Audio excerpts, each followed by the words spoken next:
A última vez que usamos quarentena foi em 1917, na gripe espanhola. Então não existia uma porção de coisas que existem hoje. Então são dados alguns critérios, algumas coordenadas que você olha para você saber em que ponto, em que fase, como acelerar um pouco, como segurar. Nós temos cidades que não tem nenhum caso, não tem nada, e fez uma paralisia total das suas atividades. Os parâmetros citados pelo ministro Luiz Henrique Mandetta estão no Boletim Epidemiológico número 6, divulgado pelo Ministério da Saúde na noite de segunda-feira.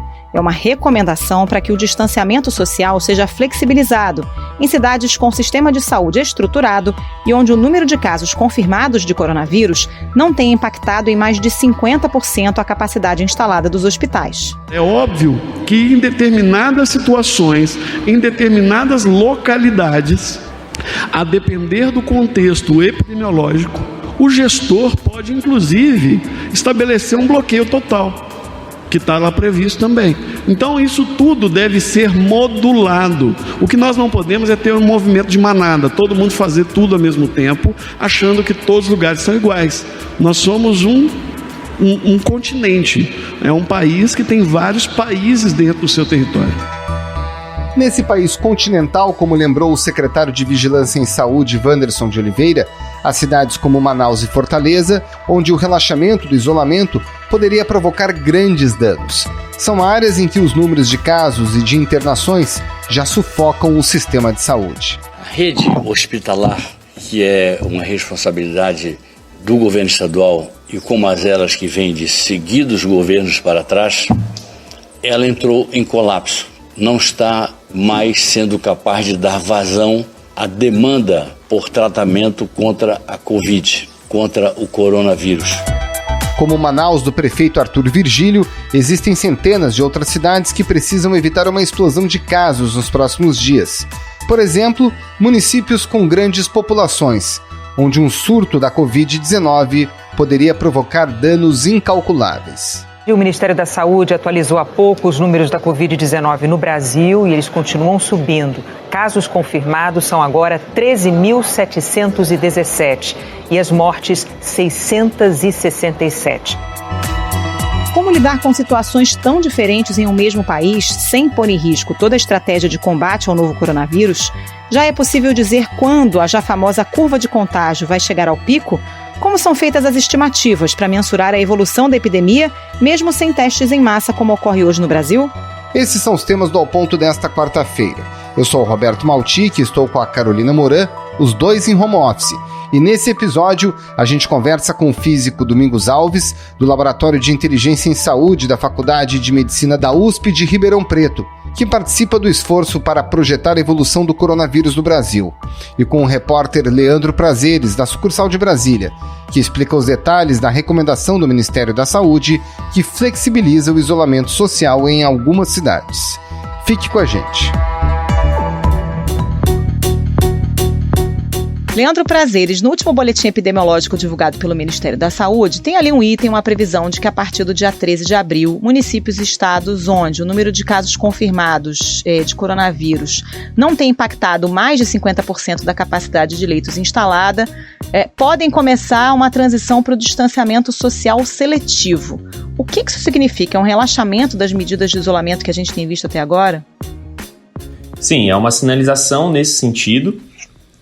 Significa dizer que, como você falou, naqueles municípios que não tiverem a sua rede comprometida em mais de 50% por casos do coronavírus, elas poderão migrar para uma espécie de distanciamento seletivo, distanciamento social mais flexível, né? A gente lembra que em vários estados o distanciamento social que foi imposto é o que a gente chama de ampliado, em que não há uma separação por grupos de risco, se aplica a toda a população, e o distanciamento social seletivo é aquele que se aplica apenas a determinados grupos da população, especialmente os grupos considerados de risco.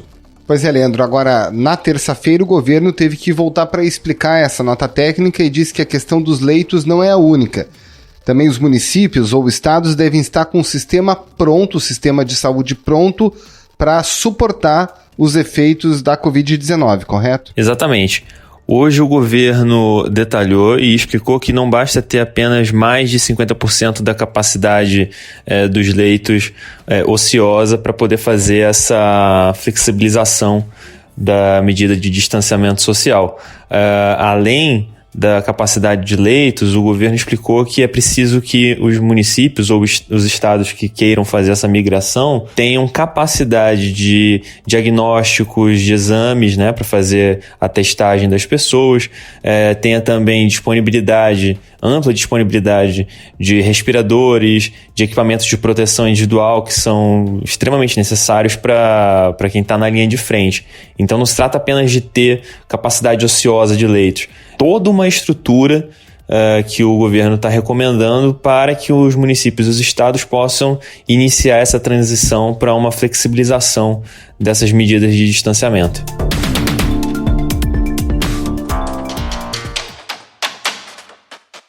Agora, Leandro, o governo explica como é que vai chegar nessa conta sem testar a população? Porque o que está escrito, vou ler aqui ipsis literis, né, o que está escrito no boletim epidemiológico. Municípios e estados que implementaram medidas de distanciamento social ampliado, onde o número de casos confirmados não tem impactado em mais de 50% da capacidade instalada existente antes da pandemia, devem iniciar transição para distanciamento social seletivo. Ou seja, a conta leva em consideração os casos confirmados, mas a gente sabe que existe muita subnotificação e existem muitos casos suspeitos que não estão confirmados à espera de teste, né? Exatamente. Os casos suspeitos que ainda estão aguardando teste talvez seja o principal gargalo dessa recomendação. O governo federal tem anunciado compra de exames e distribuição de exames, mas como você mesmo mencionou, tem esse gargalo aí. O boletim faz uma menção a essas ações do governo federal no sentido de ampliar a testagem, mas até o momento a gente tem recebido informações de que a quantidade de testes e a quantidade de processamento dos testes não vem sendo o suficiente. Tem casos como em São Paulo, em que há um grande volume de casos suspeitos que ainda não foi testado.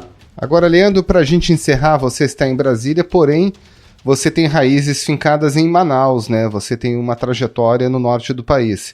Você está recebendo informações de lá, tem familiares, o que o pessoal tem dito? Então, eu tenho familiares lá e o cenário lá é bem preocupante, porque o Amazonas tem historicamente uma quantidade de leitos de UTI muito pequena em relação à média nacional. O sistema de saúde lá é considerado bastante frágil e o Amazonas é um desses estados que está em situação de emergência, né? Que está em situação de aceleração descontrolada dos casos. Lá as aulas foram suspensas, algumas atividades do comércio também foram suspensas, então está todo mundo tentando cumprir, está todo mundo assim, mas uma grande parte da população está cumprindo o isolamento social recomendado pelas autoridades, e o cenário lá é de bastante preocupação, porque ontem, inclusive, o secretário de Saúde do Amazonas, Rodrigo Tobias, falou que 95% da capacidade dos leitos lá já está comprometida desde o início da epidemia, então a margem de manobra lá é muito pequena. Leandro Prazeres, repórter da Sucursal de Brasília, muito obrigado, um abraço e um bom trabalho. Valeu, Leandro, obrigada. Valeu, gente.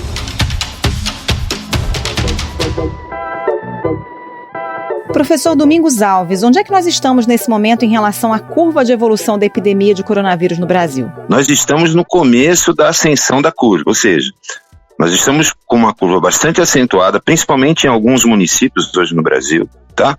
E no começo da ascensão da curva, né? Então, ao que os dados estão indicando, independente de você ter todos os dados como se gostaria de ter, né, com todos os exames sendo feitos, ao que tudo indica, todos os dados estão mostrando que nós estamos, para muitos dos municípios que já estão com bastante casos, né, que essa curva está bastante acentuada, está crescendo. O ministro ele foi muito feliz em afirmar isso, né? Nós estamos no começo da curva de ascensão, né? E essa ascensão está se dando agora para alguns municípios no Brasil de maneira muito rápida. muito rápido. Tá? A gente tem hoje pontos de maior atenção nas capitais, São Paulo, Rio de Janeiro, Brasília, Manaus e também Fortaleza. Como é que o senhor observa a evolução da doença nessas regiões que tem grande concentração de pessoas? Olha, o caso do Ceará, em particular, a gente tem monitorado no nosso portal, né, particularmente Fortaleza, né, a cidade de Fortaleza, que é um caso realmente de chamar atenção, tanto quanto, na minha opinião, de São Paulo e Rio de Janeiro, né? Inclusive, quando você olha, né, para uma coisa que o Ministério da Saúde começou a olhar mais recentemente, a partir do boletim número 6, né, o número de casos por 100 mil habitantes, o número de casos, eles estão agora prudentemente, né, lançando relatórios com a taxa de incidência por 100 mil habitantes que corrige, né, a demografia de cada lugar, né. Coincidentemente, agora há pouquinho, eu acabei de receber um e-mail, né, de pedido de colaboração de um pesquisador do estado do Amazonas, né, inclusive pedindo para a gente fazer o mesmo tipo de análise que a gente está fazendo lá no nosso portal para o estado do Amazonas. A gente está fechando algumas estimativas aqui no nosso grupo, tentando vencer essa barreira e tentando entender, por exemplo, como é que está os casos estimados, os subnotificados, né, frente, por exemplo, aos casos confirmados.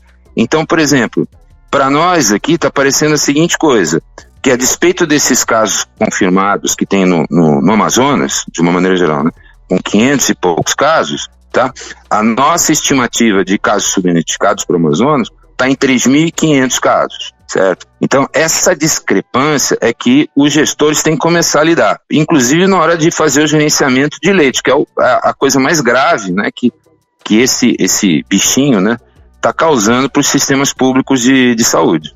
Agora, professor, essa conta aí é 7 vezes, né? De 500 para 3.500. Essa seria a régua para o Brasil todo? Dá para a gente fazer essa estimativa que o número de casos efetivamente é 7 vezes o que a gente tem de confirmação? Vamos lá. A gente tem que ser cuidadoso tanto na hora de elogiar quanto na hora de criticar, né? A gente está refazendo todas as contas, são estimativas preliminares, tá? A gente está se baseando num método que foi utilizado para fazer estimativas de casos subnotificados na Alemanha, em que aparentemente eles modificaram, inclusive, né, a estratégia na Alemanha a partir dessa estimativa, né? Esses são os casos, tá, que foram notificados, que o cara foi lá, procurou serviço, fez exame, eventualmente sofreu uma internação. Existem outros casos que estão circulando com poucos sintomas ou com nenhum sintoma, tá, que tem que ser aferido. Isso só pode ser feito, tá, com testes. A estratégia, na minha opinião, que deveria estar sendo feita agora é testes em massa. O ministro já falou que nós compramos, está chegando, tudo, mas é urgente que se faça testes em massa para a gente ter na mão a verdadeira epidemia que está acontecendo no país hoje. A partir da segunda-feira já vem uma nova diretriz de distanciamento social focada na ocupação de leitos dentro do sistema de saúde e flexibilizando o distanciamento tal como tem sido feito nos últimos dias nos municípios cuja ocupação de leitos esteja abaixo de 50% ou que esteja dando conta em termos de equipamento de proteção e também de ventilação para pacientes e servidores da saúde. Como é que o senhor avalia essa política nesse momento da epidemia no Brasil? Eu achava que os governos, né, essas pessoas, né, que estão cuidando da epidemia, elas deveriam pensar adequadamente sobre essas medidas dentro de estratégias específicas. Então, assim, veja, no primeiro momento as pessoas podem ter um conforto, né, da seguinte maneira. Poxa, eu vou realmente, tem municípios, que nem o Vítor lá mostrou, eles fizeram um sistema, ele fez isso lá para trás de uma maneira que eu considero acertada, né? Que ele bloqueou o fluxo de pessoas entre esses municípios. E, segundo ele, isso protegeu os municípios da região norte e nordeste do estado do Rio de Janeiro. Bom, então, para aqueles municípios, né, eu poderia flexibilizar um pouco, né, essas medidas. O governo também apresentou a lista de municípios das regiões Norte e Noroeste onde não existe o contágio interno pelo coronavírus e flexibilizou as regras da quarentena nessas cidades provisoriamente. Honestamente, eu não entendo assim. Eu entendo que se essas medidas fossem mantidas nesses municípios, você começar a observar um declínio da curva. Esses municípios, eles são candidatos, por exemplo, tá? Nas próximas semanas, você começar a observar realmente um declínio dos casos, certo? Eu fico pensando que a flexibilização dessas medidas, como a gente não está conseguindo rastrear efetivamente o vírus nas pessoas, né? Eu me incomodo, não como cientista, como cidadão, né? De que se essa flexibilização dessas medidas, né, não poderia causar um novo aumento de casos dentro desses municípios, porque o vírus está circulando efetivamente nesses municípios. Por exemplo, ele mostrou lá alguns municípios que têm 2 casos, 3 casos, realmente tá baixo. Mas a minha pergunta é, essas pessoas, elas têm absoluta certeza de quantos casos reais estão circulando naquele município? Ou eles estão olhando só para os casos em que as pessoas espontaneamente, né, foram procurar o serviço e eles foram detectados? Porque até onde eu sei é assim que está sendo observados os casos e anotados os casos. As pessoas vão ao serviço com os sintomas e aí é detectado Covid nas pessoas. Eu me sinto um tanto quanto com medo de que esse relaxamento, tá, inclusive possa alertar outras populações, né, que não aquela daquelas cidades, de que, olha, tá vendo, já começou a surtir efeito alguma coisa do que está sendo feito com medidas de contenção, por exemplo.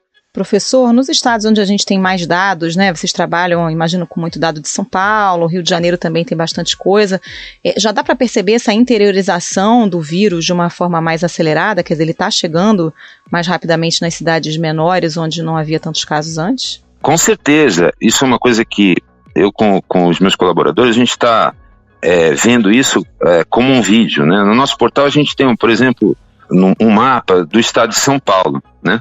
Que tem as bolinhas, né? Com o tamanho da bolinha que tem lá, é proporcional ao número de casos de cada município, né? Aí você olha para dia a dia aquele mapa, é bastante interessante que o aparecimento dos casos nos municípios, né? No estado de São Paulo, eles seguem uma linha direta, né? Pegando as estradas principais do estado de São Paulo, né? A partir da cidade de São Paulo. Então você tem mais municípios em torno da cidade de São Paulo, aí depois menos, mas a linha em que esses municípios, né, foram infectados, entre aspas, né, elas seguem as principais estradas de São Paulo, né? É bastante interessante. E há de se convir a seguinte coisa, por exemplo, existem municípios em vários estados brasileiros, né, fora esses como São Paulo, Rio, Brasília, Fortaleza, que eles podem começar a funcionar como novos polos de disseminação. Por exemplo, nós temos uma cidade aqui no estado de São Paulo que é bastante importante por causa do número de pessoas que tem lá, que é Campinas, certo? Ribeirão Preto também é uma cidade que as pessoas têm que começar a olhar com cuidado. A despeito do número de casos aqui, por exemplo, eu sou de Ribeirão Preto, né? Ainda está no nível baixo. Inclusive a prefeitura daqui fez um trabalho muito bom, né? Antes de os casos começarem a crescer, a gente não tinha uma notificação ainda aqui e o serviço todo já estava se preparando para a epidemia, entendeu? Então, manter esse alerta, manter essas medidas e, para alguns municípios, talvez, começar a ter umas medidas mais fortes, né? Talvez seja uma medida importante para a gente começar a reverter essa curva de ascensão de crescimento de casos, entendeu?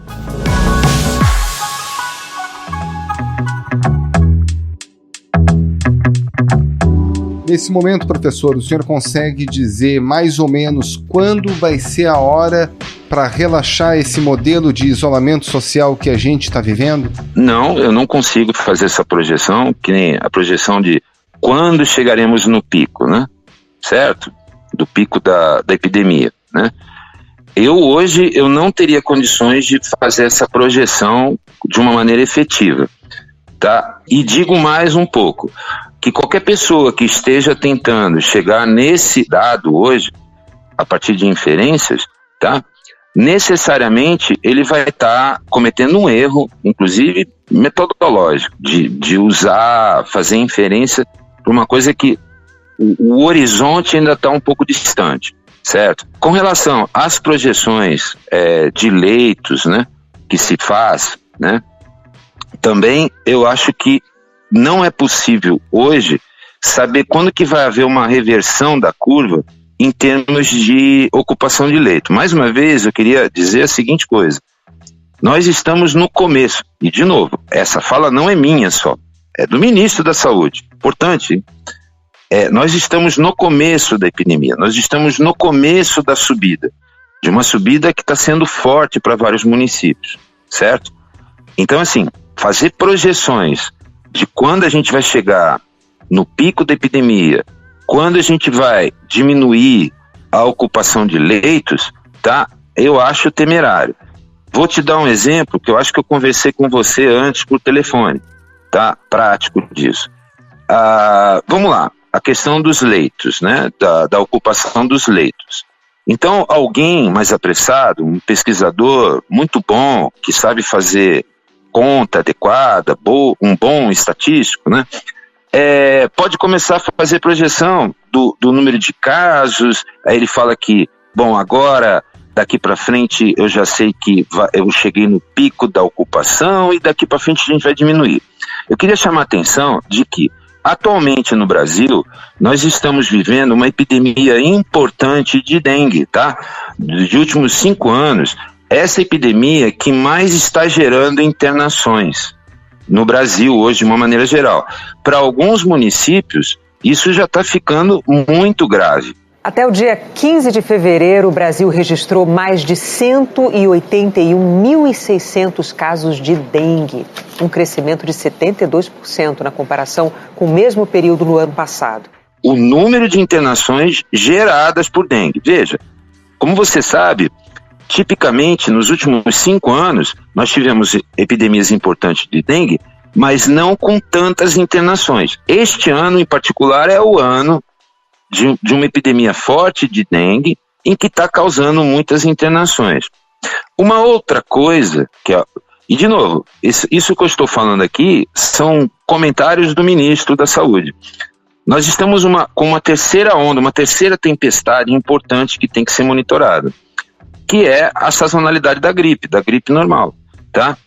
E que tem que ser monitorado também, por exemplo, aqui em Ribeirão Preto, com uma ideia da moça daqui da Vigilância Epidemiológica, a doutora Luzia, tá? Nós vamos começar a monitorar os casos de dengue junto com os de Covid, tá? E, por sugestão dela, nós vamos utilizar os casos da epidemia de gripe aqui em Ribeirão Preto de 2016. Por que de 2016? Porque 2016 é o caso histórico para Ribeirão Preto em que houve o maior número de internações de gripe. Isso para outro município pode ter sido um outro ano qualquer, certo? Então nós estamos trabalhando com um cenário pior para tentar prever como é que vai ser a sobrecarga nos leitos. Então, se você vai fazer uma estimativa qualquer de quando que você deve respirar, por exemplo, com os casos de leito, eu acho que, no mínimo, você tem que levar em consideração, por exemplo, essas duas epidemias que eu te falei agora, entendeu? Então, eu vou te dar uma notícia que não é tão boa. Não é o momento de a gente pensar em relaxar. Eu acho que o momento agora não é para relaxar. O momento agora é para a gente se preocupar e, por exemplo, nas próximas 2 semanas, tá, a gente tomar essas medidas extremamente a sério. Porque isso, inclusive, pode nos dar um resultado que daqui a 2 semanas a gente pode começar a pensar, por exemplo, em como relaxar com relação ao crescimento dos casos. Professor Domingos Alves, muito obrigada pela entrevista. Um bom trabalho para o senhor. Muito obrigado, professor. Um abraço. Obrigado.